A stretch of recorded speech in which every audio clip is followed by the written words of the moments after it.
Hi from ரூபிபீஸ். இன்னைக்கு Nifty market எப்படி இருந்துச்சுன்னு பார்க்கலாம். இன்னைக்கு எக்ஸ்பைரி வேற. இன்னைக்கு காலையில் எடுத்துக்கிட்டிங்கன்னா ரெண்டு ஸ்டாண்டர்ட் ஃபார்ம் ஆயிருந்தது.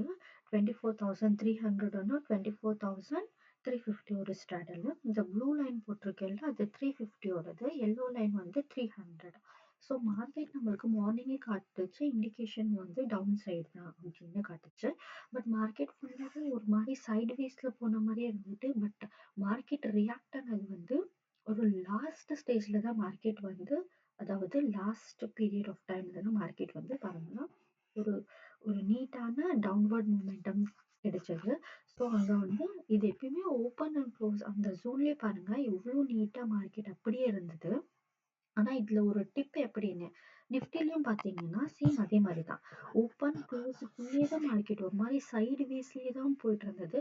பட் அவங்க ஏதாவது ஒரு ஆப்ஷனை வந்து கொஞ்சம் குறைக்கணும். எது சிஇ ஆர் பிஇ வந்து குறைக்கணும். அது வந்து இன்னைக்கு டவுன்வர்ட்.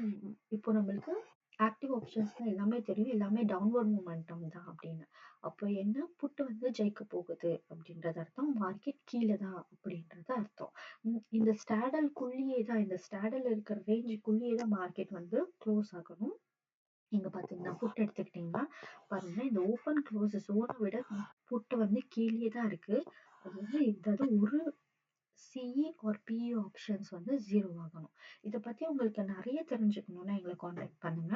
அதே மாதிரி இங்க கால் ஆப்ஷன் பாத்தீங்கன்னா ஓப்பன் அண்ட் க்ளோஸ் அந்த ரேஞ்சுக்குள்ளேயே தான் இருக்கு பாருங்க மார்க்கெட். அதுக்கப்புறமா தான் கீழே விழ ஆரம்பிச்சிருச்சு. ஆனா இது வந்து இதுக்கு இன்னும் பிரைஸ் இருக்கு. ஆக்சுவலி சொல்ல போனா இதுக்கு பிரைஸ் இருக்கு. ஆனா ஏதாவது ஒரு ஆப்ஷனை தான் வந்து அவங்க வந்து ஜீரோ ஆக்கணும். ஸோ மார்க்கெட் எப்பயுமே கீழே இருக்கிற நம்மளுக்கு தெரிஞ்சது மார்க்கெட் வந்து டவுன்வர்ட் மூமெண்டம். அதே மாதிரி 24,300 புட் எடுத்துக்கிட்டீங்கன்னா இந்த ஓப்பன் அண்ட் க்ளோஸுக்கு கீழே தான் மார்க்கெட் அந்த ரேஞ்சுக்குள்ள கீழே தான் இருக்கு. ஸோ இதை வந்து ஆப்ஷன்ஸ்ல எது எடுத்துக்கோங்க. இதை எடுத்துக்கிட்டீங்கன்னா அது கண்டிப்பா ஜீரோ ஆயிடும். இந்த கால் ஆப்ஷன்ஸ்ல பாருங்க, அது வரை மார்க்கெட் எவ்வளவு தூரம் மேல போக முடியுமோ போச்சு. பட் இந்த ஓப்பன் அண்ட் க்ளோஸ் ஏரியாவுக்கு கீழே தான் வந்து மார்க்கெட் முடிச்சாங்க. ஸோ நம்ம சொன்ன அந்த ஸ்டாண்டில் ரேஞ்சில் தான் வந்து மார்க்கெட் இன்னைக்கு முடிஞ்சது. இந்த மாதிரி நிறைய டிப்ஸ் தெரிஞ்சுக்கிறதுக்கு எங்களுக்கு காண்டாக்ட் பண்ணுங்க. தேங்க்யூ.